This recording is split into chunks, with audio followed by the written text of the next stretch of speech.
Hey y'all, it's your girl Stephanie. This is Wrestling Color Podcast right here on YouTube. Make sure you thumbs up the video. Make sure you comment. I love your comments. Round of applause for everyone that's hitting me up. I love talking to y'all. Make sure you subscribe. Subscribe. That's it. That's all you got to do is subscribe. Make sure you follow me on Pinterest. And make sure you follow me on Instagram. I am no longer on Twitter. All my new followers, what's up? Make sure you tell everybody to come follow and come listen to a black girl's perspective on wrestling.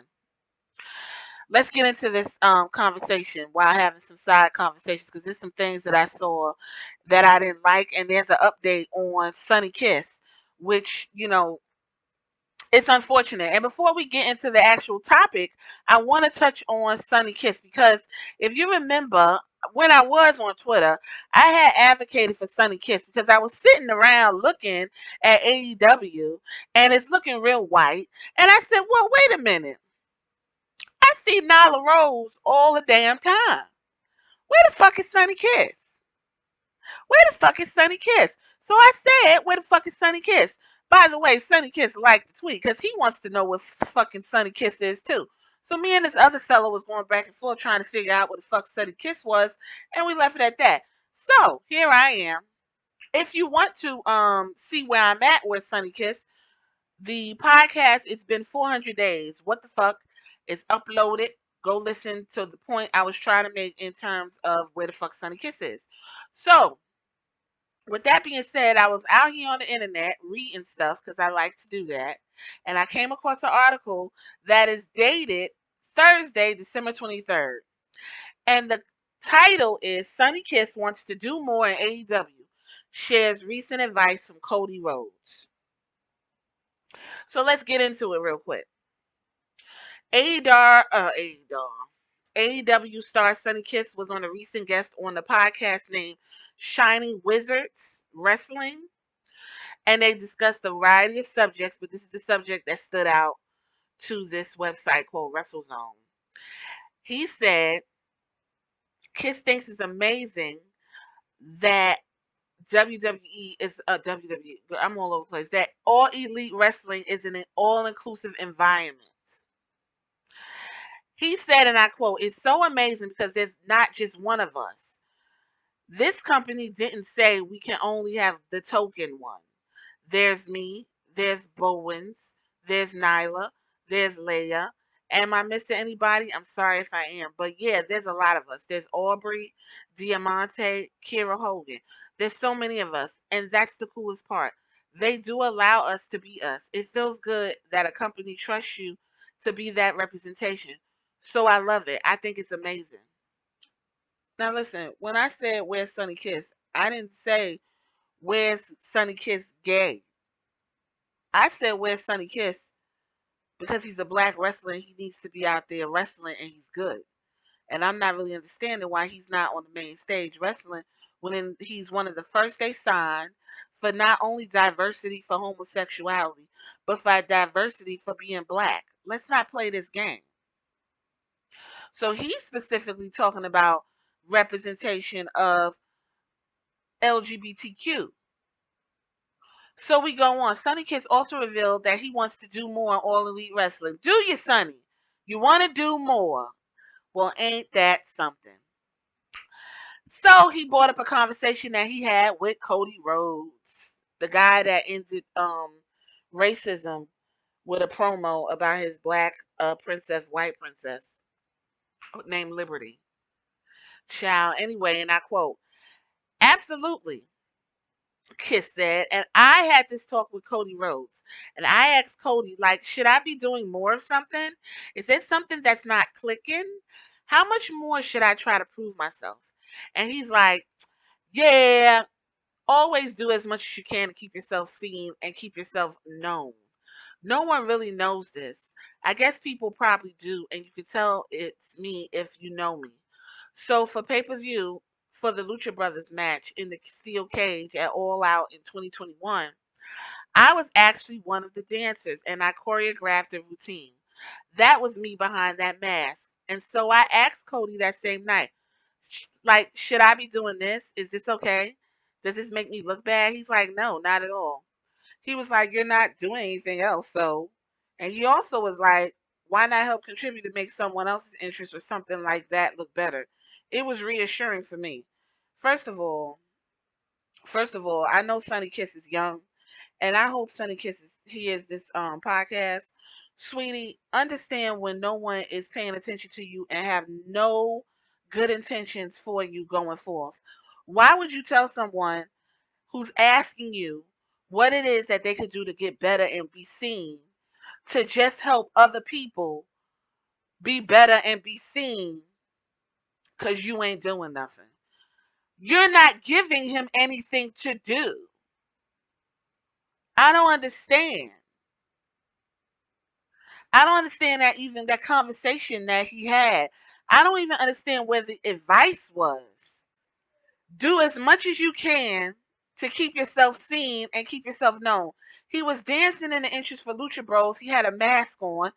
No one fucking knew that because he just said no one knew. He's not on TV. It's been over a year. When he is doing something, it's on one of them internet dark or elevation shows.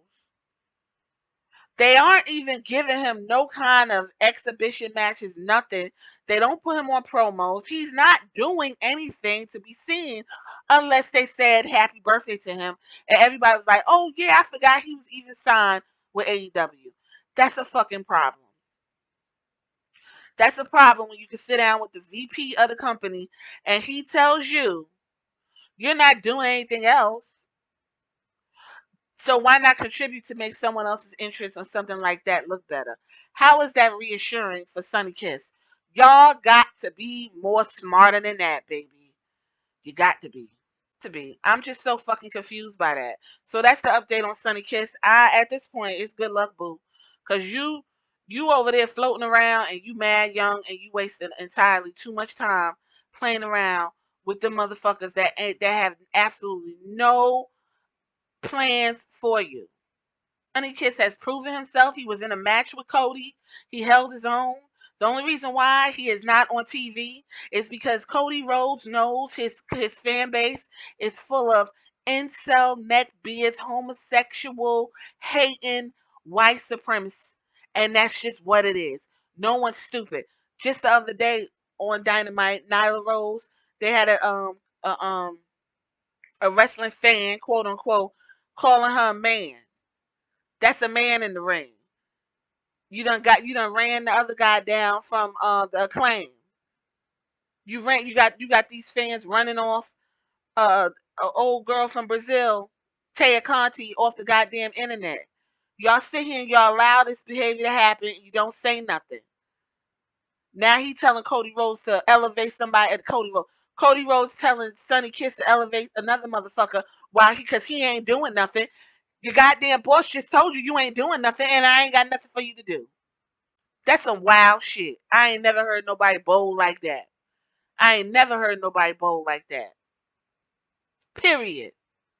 So anyway, let's get into the topic. I just want to give y'all that update. I'm just I'm completely confused by somebody help the child, please, Sonny.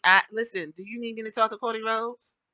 Because Brandy wouldn't do me the way she did Jade, talking about some heifer, bitch. Please. Anyway, so next in line, it should be called Who is the Next, because that's what it's looking like. So anyway, it's called NIL, Next in Line, and according to WWE's website and Triple H, the program has the potential to be transformative to the business. It's creating partnerships with elite athletes at all levels across a wide variety of college sports. We will dramatically expand our pool of talent and create a system that readies NCAA competitors for WWE once their collegiate careers come to a close. All athlete partnerships will feature access to the state-of-the-art WWE Performance Center in Orlando, Florida. In addition to resources across the organization, including brand building, media training, communications, live event promotion, creative writing, and community relations. Upon creation of the Next in Line program, selected athletes may earn an exclusive opportunity to be offered a WWE contract. Okay, I get it. Okay, so these folks, they're choosing them, put them in the program, seeing if they got star potential, and then they'll offer them, I don't know, whatever little contracts they doing now, because they're not doing the big money contracts no more. In September, WWE announced its first Next in Line deal with heavyweight freestyle wrestler Gable Stevenson. You see him in my picture, who captured a gold medal in the Tokyo Olympics. The agreement allows Stevenson to return to the University of Minnesota for his senior year, where he'll be defending his NCAA national championship while beginning his superstar training in WWE. And basically, as we go along, more classes will be revealed. So WWE has an Instagram under the title Recruit, WWE Recruit, and this is the official Instagram account of WWE Talent, ID, and Development. Try out Next in Line and PC. Okay, I follow it because this basically is telling you who's what, who's who, and who's coming up and who they're looking at. All right. So the latest class that they did introduce was 15 new college athletes.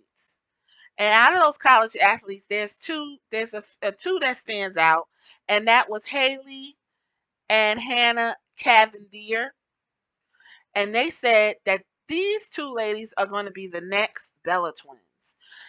Um, what's his name? Oh boy, Gable Stevenson's supposed to be the next Kurt Angle. Now you also see in that picture I have already having an issue, and I'm really not liking it. Is my girl Lash Legend. Now, this is the problem that I'm having, because if you're going to get fresh college athletes with no experience of the business, no experience of wrestling, none of that, who are just natural talents, who can come in, be homegrown, and you can do what you want to do with them, they're not going to argue with you and debate with you because this is all they know, then that's what you need to do. But if you're trying to make somebody the next, you're going to set these people up for failure. With that being said, on an article written December 24th, which is today, over on Wrestling News, WWE makes several edits to a match considered to be the worst match of 2021. What many are considering WWE's worst match of the year took place last week, but most fans probably didn't see it. Now, I watch 205 Live, and I watch Main Event periodically. That's where your wrestlers are when you don't see them on TV. Okay. For the main roster is 205. For the main roster is Main Event, and for the NXT and other rosters is 205 Live. Right. Your boy who needs water, Dave Meltzer, noted that legendary wrestler Sarai on episode 12 from December 17th of episode 205 Live.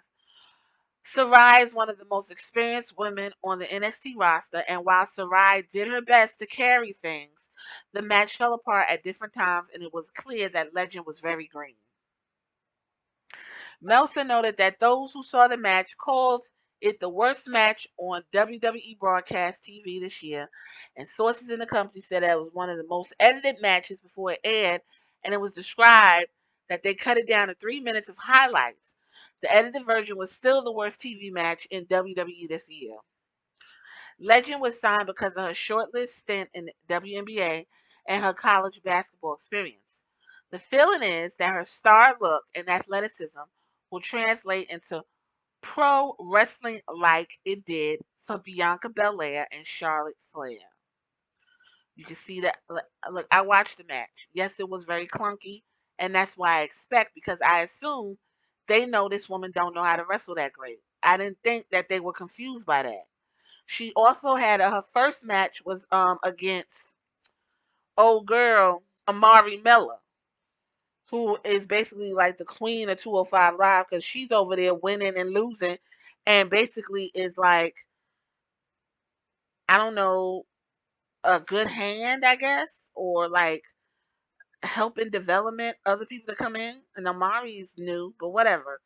Her and Last Legend had a match, and it went well. I even uploaded a move that Lash Legend did with Amari that was fine. So I don't understand how her second match is the worst when you know this woman only had two matches. It's her second match. And why are you grooming her to be the next Bianca Belair or Charlotte Flair? Why are you doing that? With that being said, the Cavendish twins, they signed a six-figure deal with Next in Line. This is dated from December 23rd. So they already got Gable Stevenson wrapped up.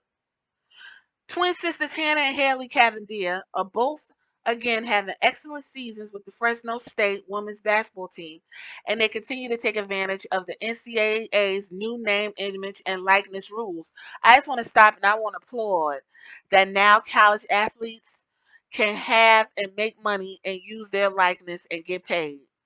I applaud that because long time they've been running them kids down for years, making billions and billions of dollars off children's fucking images while their families struggle for them to get through school. And all they get is a scholarship and no perks. I'm glad that rule was changed. Okay. Hannah and Haley Cavendish confirmed this week that they have signed a next in line deal with WWE, and the agreement is worth six figures. So what's that, like a 100,000, 200,000, something like that. We definitely didn't grow up wanting to be wrestlers. I'm gonna say that again. We definitely didn't grow up wanting to be wrestlers, Haley said. It just kind of happened. It's right up our alley because it's entertainment. And that's what Hannah and I do on the side. The Cavendish twins are two of 15 college athletes that signed with the WWE inaugural program called Next in Line. And I just explained that to y'all. Hannah and Haley have a massive social media following, including nearly 4 million followers on their joint TikTok account. The juniors also have next in line deals with SoFi and East Bay. Their combined income from both deals is pushing toward 1 million according to Time magazine. Haley is averaging 18 points and 9 rebounds and 5 assists per game. She was named the Mount West Player of the Year this year. Hannah, who is averaging 14 points, 4.5 rebounds, and 3 assists, is a two-time all-conference player. Athletes across the country have already been cashing in on some unique deals. Most people never envisioned twin sisters who play college basketball to be being paid by WWE, but such is the landscape in college sports.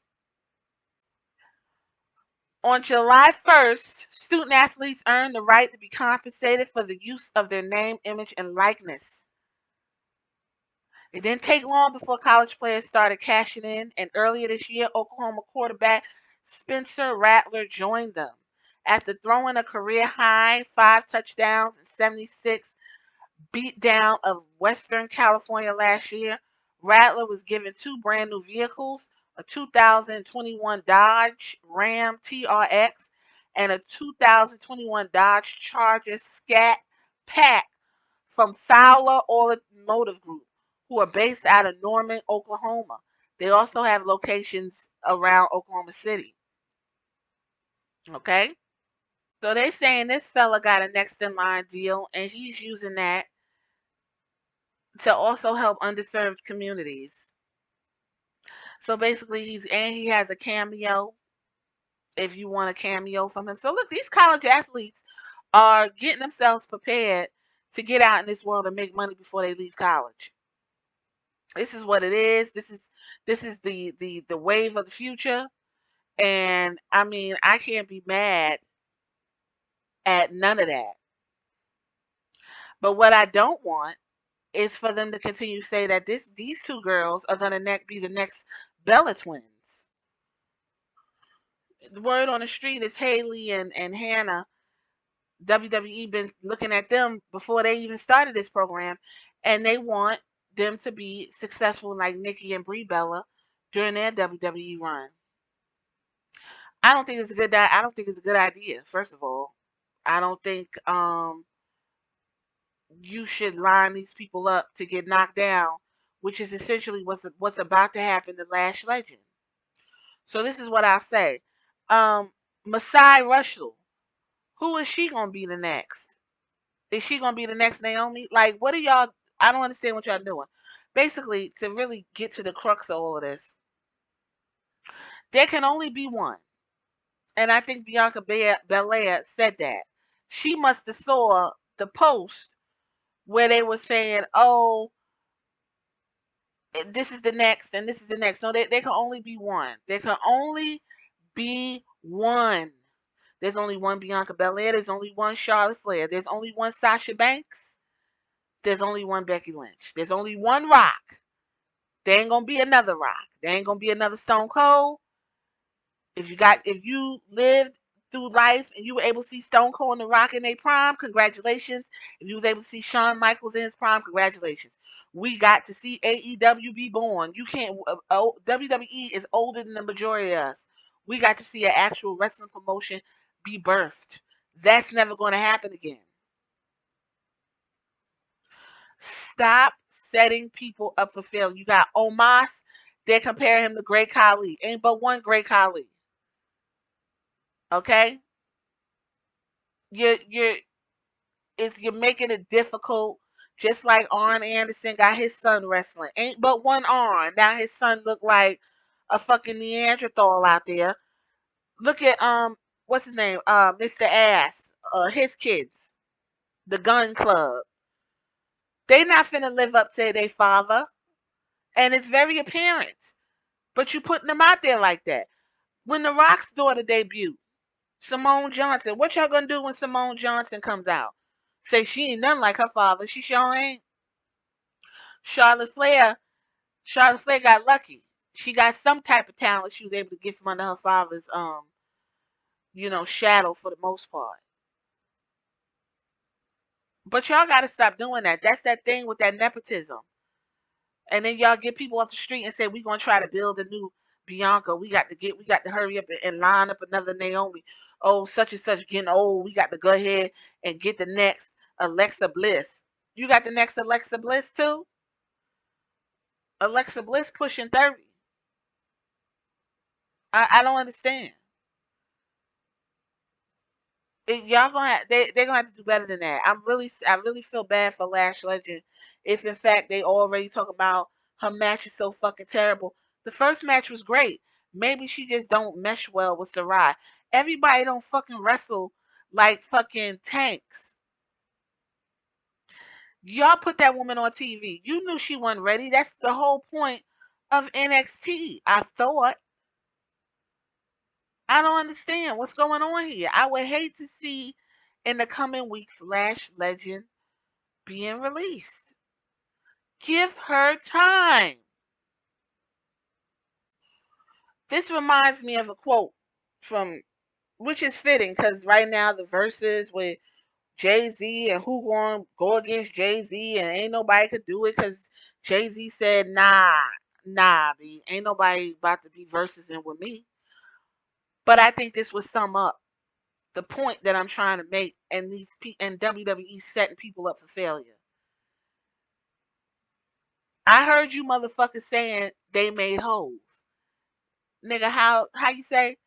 Okay, we'll make another one. Basically?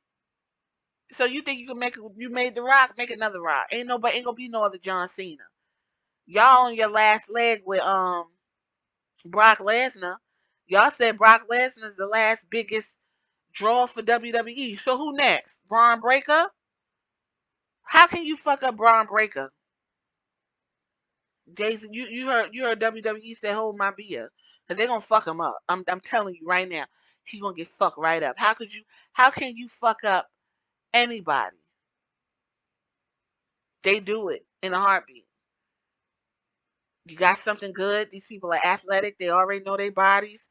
Give them a gimmick and let them roll. You don't have to say, "Oh, we gonna fashion y'all after the Bella Twins." The Bella Twins came at a time when no one gave a fuck about women's wrestling.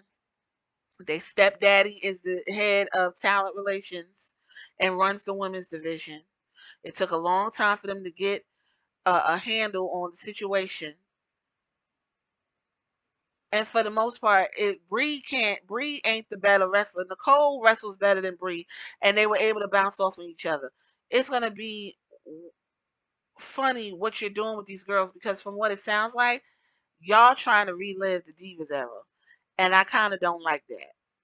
So y'all tell me what y'all think about WWE's next in line and WWE trying to find the next period, and if that's good or bad. Hit me in the comments and let me know. All right, y'all. Later.